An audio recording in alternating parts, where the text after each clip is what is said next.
Red Bull is a massive force now in Formula 1 and has been for over a decade now since Sebastian Vettel started winning championships. But the success of the team is not all down to Red Bull themselves, as they have had two teams on the grid for a long time now. Alpha Tauri, which was formerly called Toro Rosso, was and still is there to build drivers up in Formula 1, and then when they are ready for a big seat, they will promote them to the Red Bull seat. But they will also demote drivers back to Alpha Tauri if they are not performing to the levels that are required for a top team like Red Bull. Toro Rosso kind of got a big name for themselves when they actually got a win with Vettel at Monza in 2008 before the main Red Bull team got their very first win. The sister team have been able to provide countless amounts of talent to the sport that have gone on to do huge things like Max Verstappen and Sebastian Vettel. But it has not been all success for the people who've gone from Alpha Tauri to Red Bull, and some examples in recent times are Alex Albon and Pierre. With this, it seems that Red Bull does not want to use their sister team to promote young and promising drivers, as it is also not a good marketing strategy for them anymore, as you don't even see the Red Bull logo on Alpha Tauri's car. In this video, we're going to talk about the successes and failures of the drivers who have left Alpha Tauri for Red Bull, why the team was and still can be useful for Red Bull brand and team, and of course, could Alpha Tauri be sold by Red Bull? Let's get right into it. To start off with, we are going into some depth about drivers who've done well stepping up to the Red Bull seat. One of that comes to mind is a four-time back-to-back world champion in Sebastian Vettel and the reigning two-time world champion in Max Verstappen. But it's not just those two who have done well once they went from the sister team to the main team. You also have drivers like Daniel Ricciardo too. The successes of Vettel and Verstappen were mainly down to the pure talent that both of the drivers had naturally been brought up within racing, especially Verstappen. Both of these drivers were able to get used to the life of Formula 1 in Toro Rosso, and this allowed them to be ready for the step up to Red Bull when they came calling. The Toro Rosso car was normally towards the lower of the midfield, so there was no pressure on the drivers to perform as they were put there as an academy. Once a driver got into that seat, they knew they had a good chance of joining Red Bull, as you have everyone from Red Bull will be watching them. In the case of Max and Vettel, who were the main successors of the Red Bull Junior team, they didn't spend long there at all before they were thrown into the deep end to show how good of a driver they both were. On the other hand, however, you have many drivers who have potential but are unable to show it in Toro Rosso, and they are dropped and don't even make it to Red Bull. If you think of Toro Rosso and now Alpha Tauri are being a thing, there have only been three drivers who've done well at Red Bull, and that's Verstappen, Vettel and Ricciardo. Even the driver who's in Red Bull alongside Verstappen was not even a part of the Red Bull Junior team in Sergio Perez.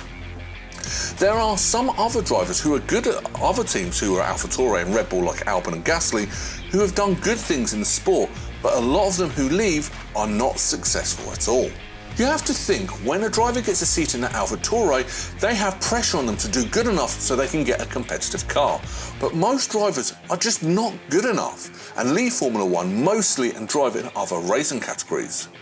Overall, it has to be said there are some success stories of drivers being promoted to Red Bull, but a lot of them do not go on to do good things within the pinnacle of motorsport. Before Alpha Tauri was a thing, Toro Rosso would have been a massive Red Bull logo on the car, and it looked like a brighter Red Bull, and this was even extra marketing. To have two cars on the grid massively showing one particular brand was very good for Red Bull to get their company out there, and also the racing team. Now, the team is branded around a clothing brand that has some connection to Red Bull, but still they cannot market their company in that way anymore.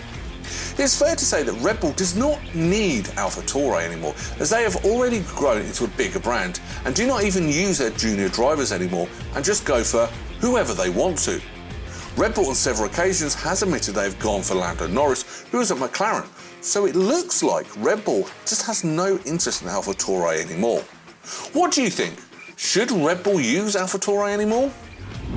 On to the reason why you clicked this video in the first place, and that is, could Alpha Tauri be sold by Red Bull?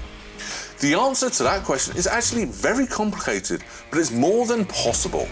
They may sell the team due to just simply not trusting the drivers who are then promoted from the team, and some examples of these are Alex Albon and Pierre.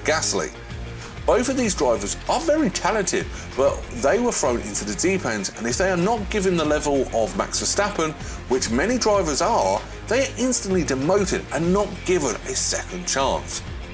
Red Bull could have easily gone back in for Pierre for the 2021 season, as he had a very impressive 2022 season. But due to how he performed in the Red Bull in 2019, he was not given another chance. Instead, they went for an older, more experienced Sergio Perez, who is a very complete driver for now, but he does not have anywhere as near as much potential as Gasly, for example. For Red Bull, there is no point for them to have this second team if they're simply not going to use it. And if you look at their 2023 lineup in De Vries and Tsunoda, those two were both solid drivers, but they've not shown enough in their career to warrant a seat in Red Bull, which are the fastest team. Alpha Tauri need to have two young drivers so they can improve and get ready into the Red Bull alongside Verstappen, but they are simply not doing that. If they continue not to use the team to develop their junior drivers, they might as well sell the team to another company that will build their brand that way. There is a lot of interest to get into Formula 1, and just having a team on the grid does not serve much of a purpose. They might as well sell it. You have brands like Porsche and Andretti who want a piece of the Formula 1 pie, and Red Bull could get a serious amount of money if they decide to sell up. Overall, it is fair to say that the Red Bull does not use Alpha Tauri to the best that it used to anymore. They have developed some world-class drivers from the team in the past, but it seems like Red Bull does not want to gamble on a young star anymore. They want the best of the best, hence why they went in for Lando Norris several times to partner with Max Verstappen. Max has what it seems like a lifetime contract at the team, so he'll be there for a while, but that second seat will be changing in a few years' time if Perez is dropped for any reason or if he decides to retire. The decision is all down to Red Bull and whether they will sell the team or continue to use it. We will have to wait and see. But what are your thoughts on the matter? Let us know what you think in the comments below.